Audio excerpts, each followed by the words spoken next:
Jumpa kembali pemirsa dalam program Uang Kita bersama saya Sorta Tobing. Pada episode kali ini kita akan membahas mengenai pentingnya dana darurat. Di samping saya telah hadir perencana keuangan Mas Andi Nugroho. Mas Andi, apa kabar? Baik, Mbak Sorta. Selamat datang di studio kami. Terima kasih. Sebelum kita melakukan perbincangan, kita saksikan tayangan singkat berikut. Mengelola keuangan setiap bulan memang butuh kepintaran. Tak jarang kebutuhan hidup yang melambung tinggi membuat kita sulit memisahkan dana simpanan atau dana darurat. Dana darurat sangat dibutuhkan ketika keadaan mendesak. Sayangnya, dana darurat sering terlupakan karena tingginya pengeluaran setiap bulan. Namun, minimnya gaji bukan menjadi alasan untuk menyisihkan dana darurat setiap bulan. Lalu, bagaimana cara jitu untuk menyisahkan dana darurat di tengah tingginya kebutuhan hidup? Dan berapa persenkah yang harus dikeluarkan setiap bulannya untuk dialokasikan sebagai dana darurat? Itu tadi tayangan mengenai dana darurat. Kita akan jeda sejenak, tetaplah bersama kami di Uang Kita.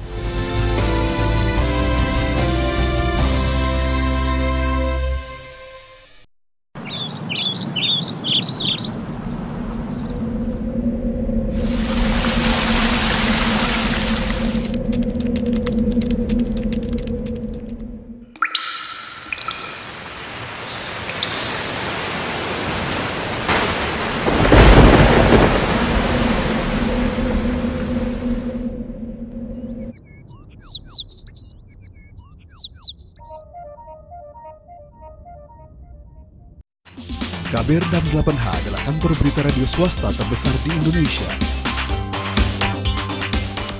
650 radio jaringan di Indonesia serta 9 negara Asia dan Australia mengudarakan produk kami. Aneka program radio berbasis jurnalisme berkualitas tinggi yang menjadi rujukan masyarakat. Kantor berita radio 68H terpercaya menjangkau Nusantara.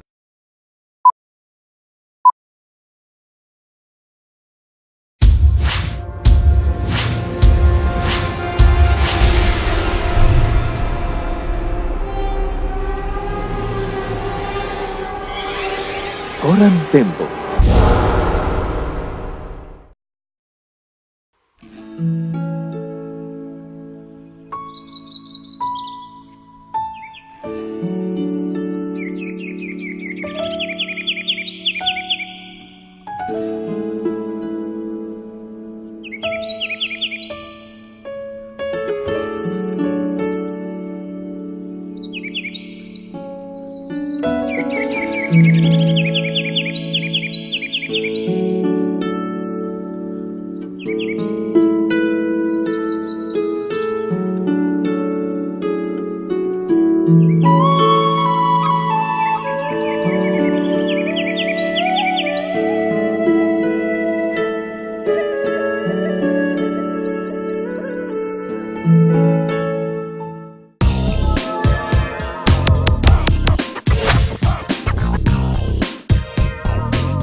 Kembali lagi dalam Uang Kita yang masih membahas pentingnya dana darurat bersama narasumber kami, perencana keuangan Mas Andi Nugroho.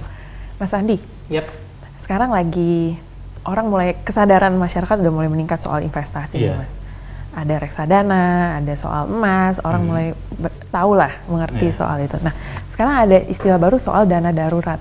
Apa itu dana darurat, Mas Andi? Iya, jadi dana darurat ini adalah dana yang kita persiapkan ya. Setiap orang sebenarnya wajib mempersiapkannya, atau paling tidak keluarga gitu ya, mempersiapkannya. Tujuannya apa? Tujuannya adalah bila kemudian mereka mengalami kejadian-kejadian yang bersifat darurat gitu ya, maka mereka memiliki cadangan dana yang tidak kemudian mengganggu cash flow ataupun mengganggu stabilitas keuangan keluarga tersebut ataupun orang tersebut. Itu. Seberapa darurat, Mas? Misalnya bayar utang bisa disebut darurat? Banyak sih, ntar mau ada sale itu bisa disebut darurat. Enggak. Jadi lebih daruratnya seperti ini. Misalnya buat kita rumah kita gitu ya, rumah kita genteng bocor nih gitu kan, ataupun kuda-kudanya patah atapnya, harus diganti, ya kan. Daripada kemudian untuk mengganti genteng itu kemudian saya harus mengurangi jatah makan siang saya atau transport saya, nah ada dana darurat yang bisa kita gunakan. Atau misalnya mungkin kita di kantor sudah mendapatkan asuransi kesehatan gitu ya, tapi belum tentu tetangga kita, belum tentu orang tua kita, orang lain di sekitar kita yang punya. Suatu ketika kita toto dihubungin, minta tolong dong bantuin gitu ya, lagi sakit nih butuh ke rumah sakit. Nah kita bisa ambilkan dari dana darurat itu. Atau mungkin misalnya kendaraan kita yang butuh reparasi mendadak, atau bahkan sampai juga misalnya, saya berencana nih suatu ketika saya pengen memiliki usaha sendiri, nggak mau ikut orang lain. Ya nggak ikut orang lagi. Nah saya ingin berwirausaha swasta sendiri. Nah itu bisa kita gunakan dana darurat tersebut. Boleh ya Mas ya? Bisa. Untuk modal usaha gitu? Bukan untuk modal usaha, tapi sebagai income kita. Oh income. Ya artinya begini.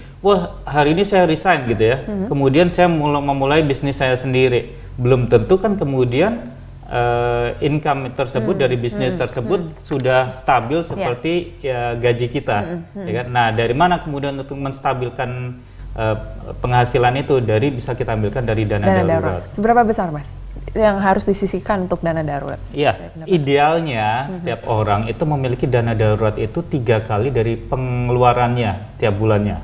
Mas, tidak tergantung jumlah anak misalnya yang berkeluarga? Pasti akan tergantung juga gitu ya. Ini idealnya dulu seseorang itu memiliki dana darurat. Kalau dia single ya? Kalau dia single gitu ya. Ataupun misalnya dalam satu keluarga, karena begini, kelihatannya sederhana 3 kali pengeluaran gitu. Tapi untuk mengumpulkannya kadang memang butuh waktu.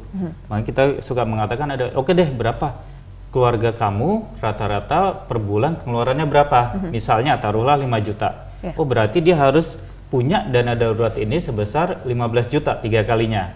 Itu belum lagi misalnya kemudian saya orang tua saya menjadi tanggungan saya nih gitu kan, atau mungkin anak saya ada 5 seperti itu, pastinya pengeluarannya akan lebih besar lagi, ya kan? Dan kemudian misalnya, saya mau berwira swasta kemudian hari, tentu dana darurat yang kita persiapkan harus jauh lebih besar, gitu kan? Paling tidak setahun ke depan, ya, setahun ke depan kita memiliki dana darurat tersebut. Tujuannya apa? Biar kalau kemudian bisnis saya belum stabil, ini ada yang menstabilkan nih, pengeluaran keluarga saya tetap terjaga. Jadi gitu. kapan misalnya single lalu mau menikah, kapan sebaiknya dia mempersiapkan dana darurat ini? Dari sekarang. Secepat mungkin ya? Secepat mungkin gitu. Artinya mau dia single kah atau dia sudah menikah kah gitu ya. Ya dari awal secepat mungkin dia mulai menyiapkan dana darurat tersebut. Karena logikanya seperti ini, saya single gitu, bahkan mungkin berpikir saya ogah merit lah kayak gitu kan.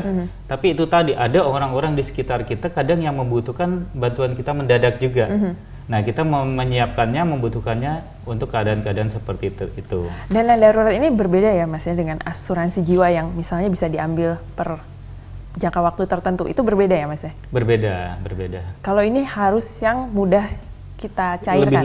Lebih liquid ya? Betul, lebih liquid. Jadi dana darurat ini bisa dialokasikan dalam berbagai bentuk gitu ya. Dalam berbagai bentuk, tapi akan lebih bagus memang mau bentuk apapun itu yang bersifat liquid. Ya, contohnya adalah tabungan di bank bisa gitu ya, atau mungkin logam mulia seperti itu bisa. Dan pastinya yang resikonya tidak terlalu tinggi. Misalnya saya mau masukkan ke reksadana, boleh gitu ya. Tapi jangan masukkan reksadana yang saham atau campuran. Kita bisa alokasikannya ke reksadana yang pendapatan tetap seperti itu, ataupun yang di pasar uang seperti itu. Jadi yang tidak risiko terlalu tinggi ya Mas? Betul, betul. Mas Andi, kita harus jeda sejenak. Tetaplah bersama kami di Uang Kita.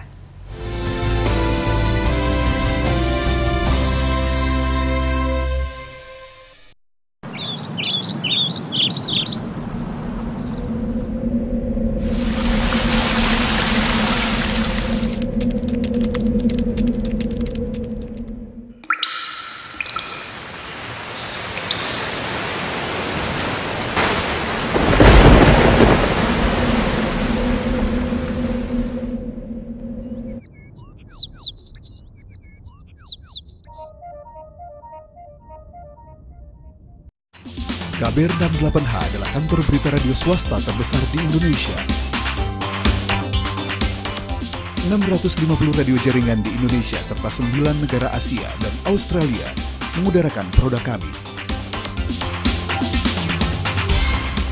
Aneka program radio berbasis jurnalisme berkualitas tinggi yang menjadi rujukan masyarakat. Kantor berita radio 68H, terpercaya menjangkau Nusantara.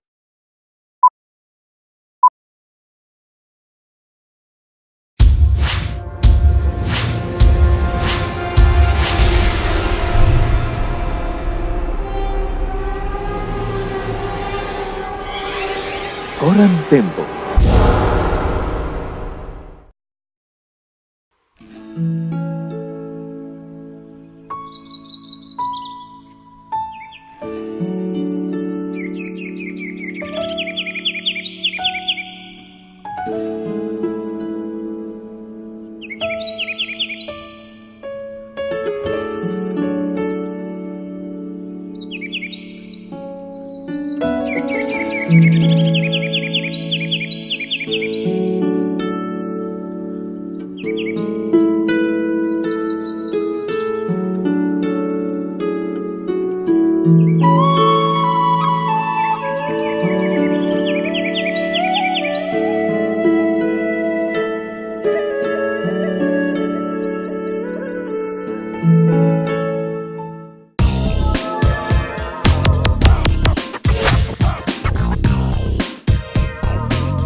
Kembali lagi dalam Uang Kita yang masih membahas pentingnya dana darurat bersama narasumber kami, perencana keuangan Mas Andi Nugroho. Mas Andi, ada juga beberapa alasan orang tidak bisa mempersiapkan dana darurat karena pendapatannya minim. Apa sih langkah-langkah yang harus dilakukan, Mas, untuk menyisihkan pendapatan dia untuk dana darurat? Jadi ketika ada orang mengatakan, wah saya mau buat makan aja udah susah gitu ya, apalagi kemudian menyisihkan buat dana darurat nggak nyampe lah gitu ya. Logikanya kita balik, untuk makan saja dia saat ini susah, apalagi kalau dia mengalami kondisi darurat, akan lebih susah lagi buat dia. Ya, makanya logikanya kita balik. Memang namanya merencanakan keuangan, menyisihkan untuk menabung, itu seringkali harus dipaksakan, ya kan? Dan harus dipaksakan, disiplin dan komit. Makanya dikatakan adalah untuk menyisihkan dana darurat berapa tadi? 3 kali pengeluaran saya per bulannya gitu ya, dana daruratnya. Itu memang kita sisihkan per bulannya. Tidak melihat berapa besar atau berapa kecil penghasilan kita, tapi tetap kita sisihkan. Paling tidak 10% dari penghasilan kita itu kita sisihkan masuk ke dana darurat ini. Dan diusahakan adalah bukan diusahakan ya, sebaiknya dana darurat ini terpisah dari rekening mungkin gaji ataupun cash flow kita sehari-hari. Supaya tidak terpakai ya, Mas? Betul. Karena kalau jadi satu, wah ini ntar udah nggak ketahuan ya, dana darurat dan ini udah habis aja kayak gitu. Oke. Tadi Mas Andi sempat menyebut soal alokasinya sebaiknya di yang risikonya tidak terlalu tinggi seperti reksadana saham. Bisa dielaborasi lagi, Mas? Jadi lebih baik yang paling gampang mungkin tabungan gitu? Betul, yang paling gampang memang tabungan. Ya, tabungan. Kalau suami istri, tabungan suami istri berarti? Tabungan bersama? Bisa saja. Kalau seperti itu, kalau menurut saya diatur aja sama keluarga. Jadi ada yang pernah saya temuin, jadi orang-orang yang istrinya yang lebih lebih rajin untuk bisa mengelola keuangan. Oke, silakan istrinya aja. Ada suaminya yang lebih bisa mengelola keuangan. Oke, silakan suaminya aja gitu. Kalau mau dijadikan satu juga tidak masalah gitu. Kan artinya ini tabungan mereka bersama, dana darurat mereka bersama, seperti itu, ya kan? Nah, ini karena pengeluaran keluarga. Nah, alokasinya kemana? Bisa ke tabungan. Karena apa? Ini adalah yang paling gampang kita akses seandainya kita butuh, ya kan? Jadi, boleh dipecah-pecah, Mas? Dipecah-pecah gimana maksudnya? Misalnya 3 kali gaji, tapi yang sekali gaji di tabungan, sekali gaji di reksadana, sekali gaji di... Boleh. Justru saya menyarankan kalau bisa seperti itu, karena apa? Kalau semua kita letakkan di tabungan saja, gitu kan?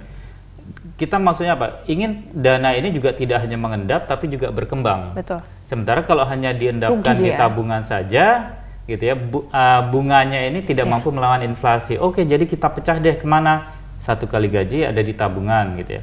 Yang 1 kali lagi mungkin dalam bentuk logam mulia, 1 kali lagi dalam bentuk reksadana ataupun deposito, bisa seperti itu. Mayoritas terbesar sebaiknya di mana, Mas? Yang paling aman lah bisa dibilang. Iya, kalau saya bilang di tabungan. Tabungan? Iya, karena itu yang paling gampang kita akses, ya kan, seperti itu. Karena apa? Kalau di logam mulia apakah gampang? Gampang juga sih. Tinggal kita bawa ke toko emas, kita cairkan bisa, gitu kan. Jadi bisa di tabungan ataupun di logam mulia. Kalau di reksadana karena butuh waktu untuk pencairannya, betul, seperti itu. Betul. Mas, sekarang soal apa bentuknya itu, kalau misalnya udah 3 kali gaji, terus dia pakai, itu level bahayanya dana darurat terpakai itu di berapa persen tuh, Mas? Tidak ada level minimalnya, kemudian saya hanya boleh pakai sekian persen. Enggak juga. Karena tergantung kebutuhan kita. Yang penting ketika kadang-kadang kan orang terlena kan, oke kita pakai tiba-tiba nggak ada lagi dana daruratnya, harus dikumpulin lagi. Nah, iya betul. Artinya kalau saya bilang adalah ya tergantung kebutuhan kita gitu. Jadi nggak apa-apa ya terpakai? Nggak apa-apa. Kita udah capek-capek nih gitu ya. Wah, ngumpulinnya setahun kayak gitu. Tahu-tahu misalnya gitu ya. Ada tetangga kita ataupun orang tua kita mengalami sakit, harus masuk rumah sakit, langsung terkuras semua seperti itu. Apakah kemudian waduh nyesel nih gitu? Ya, justru memang kita mengumpulkannya untuk kegunaan seperti itu. Gitu. Kalau habis gimana ya kita isi lagi. Berarti membantu saudara itu alokasinya dana darurat ya, Mas? Betul. Bukan di dana yang biasa untuk sehari-hari ya? Betul. Jadi kalau sehari-hari gitu ya, apakah boleh tidaknya dari sehari-hari? Boleh juga.